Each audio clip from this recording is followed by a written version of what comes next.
কোন দেশের নেতা কি অন্য কোন দেশের আইনের আওতায় পড়ে?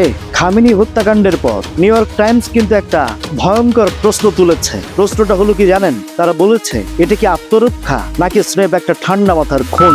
কারণ খামেনি তো কোনো সামরিক ইউনিফর্ম পরা সৈন্য ছিলেন না, তিনি ছিলেন একজন বেসামরিক ধর্মীয় নেতা। কিন্তু ট্রাম্প প্রশাসন বলছে তিনি ছিলেন কমান্ডার ইন চিফ। মানে মার্কিন প্রশাসন কি বিশ্বকে নিরাপদ করার নাম করে নিজেরাই আইন ভাঙছে না? মার্কিন আইনেই কিন্তু বিদেশি নেতাকে হত্যা করা নিষিদ্ধ রয়েছে। 1970-এর সেই ফোর্ট অর্ডিন্যান্স আজও কার্যকর রয়েছে। ট্রাম্প প্রশাসন বলছে আসন্ন হুমকির কথা, কিন্তু প্রমাণ কোথায়? নিউ ইয়র্ক টাইমস বলছে ট্রাম্পের যুক্তিটা অনেকটা চক্রাকার যুক্তি। মানে হচ্ছে ইসরায়েল হামলা করবে, ইরান পাল্টা আঘাত করবে, তাই আমরা আগেই হামলা করলাম। এটা তো অনেকটা নিজের ভবিষ্যৎবাণী নিজেই গ্রহণ করার মতো। ভেনেজুয়েলার মাদুরোর বেলায় যুক্তরাষ্ট্র বলেছিল আন্তর্জাতিক আইন তাদের উপর খাটবে না। তার মানে কি পরাশক্তিদের জন্য আইন একরকম আর বাকিদের জন্য অন্যরকম? যদি যুদ্ধ শুরু করাই অবৈধ হয় তবে সেই যুদ্ধের মাঝে কাউকে মারাও আইনি বৈধতা পায় না। সাদ্দাম হোসেনের বেলায় কংগ্রেসের অনুমোদন ছিল, কিন্তু খামেনির বেলায় ট্রাম্প একাই সব করে ফেললেন। দেশে একটা প্রশ্ন আপনাদের জন্য, আইন কি কেবল বইয়ের পাতায় থাকবে নাকি যেই দেশের শক্তি বেশি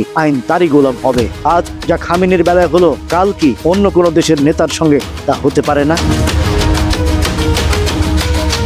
রাজিউর রহমান, ভয়েস অফ বেঙ্গল।